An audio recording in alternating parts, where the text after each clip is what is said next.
Bom dia, turminha do terceiro ano, mais uma aulinha de história, né? Hoje é 19 de maio de 2020, o dia da semana, terça-feira, né? O tema da nossa aula, as ameaças às terras indígenas, né? O objetivo é garantir o direito indígena à terra, né? Como já estudamos, muitas vezes, as atividades econômicas dos não indígenas interferem na maneira de viver das comunidades indígenas, certo? Como a questão da exploração de minérios, de madeira, né? As grandes plantações, né? A criação de gado em grandes escalas, né? E a construção de usinas, né? Pode destruir as florestas e prejudicar os indígenas, né? Que depende delas para viver, certo?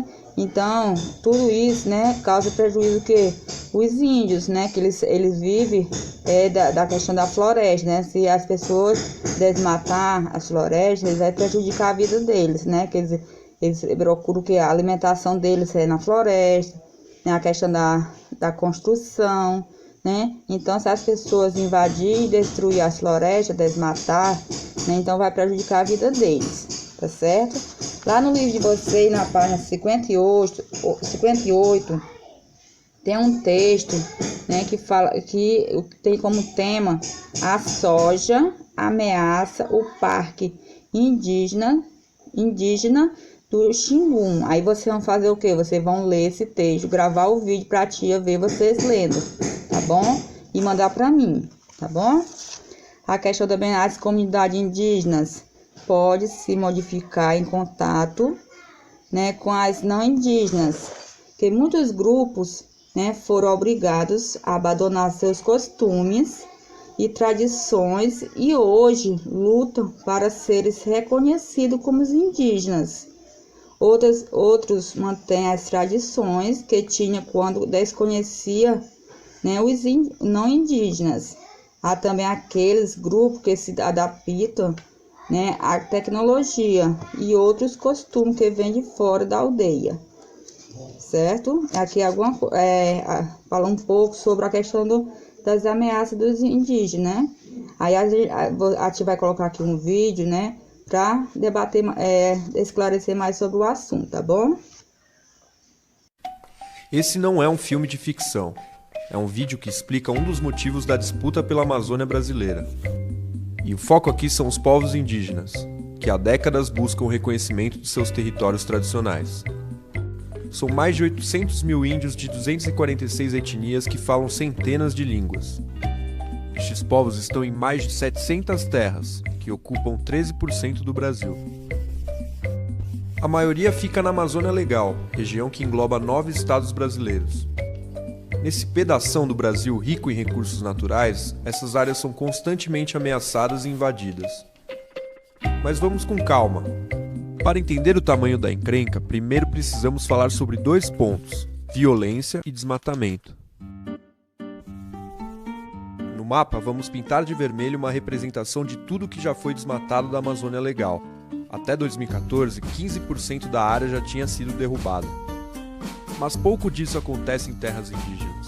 Fora delas, a taxa de desmatamento é 11 vezes maior. O resultado são essas ilhas de cobertura vegetal. De tudo que sobrou da floresta, 1/4 está em terra indígena.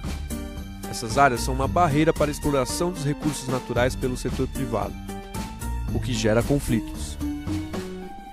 Desde 2010, os conflitos por território mataram mais de 350 indígenas. E muitos seguem ameaçados. Nos últimos 7 anos, por exemplo, 133 índios foram acolhidos pelo Programa de Proteção aos Defensores de Direitos Humanos. Mas vamos retomar. Uma terra indígena é um pedaço de chão com usufruto exclusivo concedido pelo Estado brasileiro. É um direito conquistado e previsto na Constituição de 88. E com a Constituição, foi reforçado que o principal órgão do governo responsável por lidar com a questão indígena seria a Fundação Nacional do Índio, a FUNAI.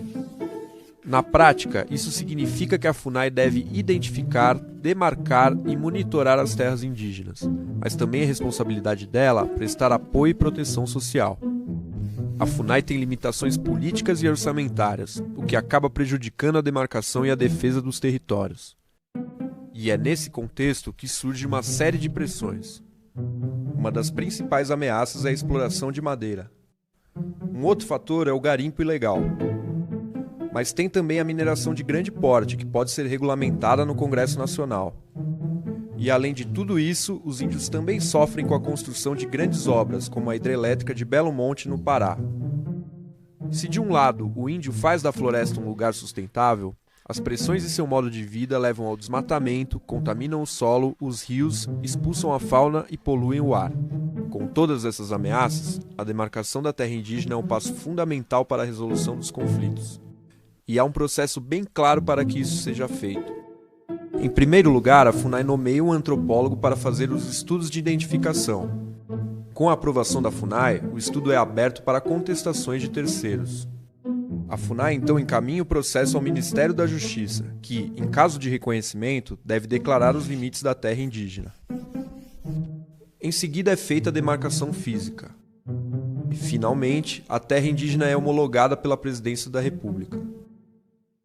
A Constituição afirma que uma das principais garantias da autonomia dos indígenas é o território.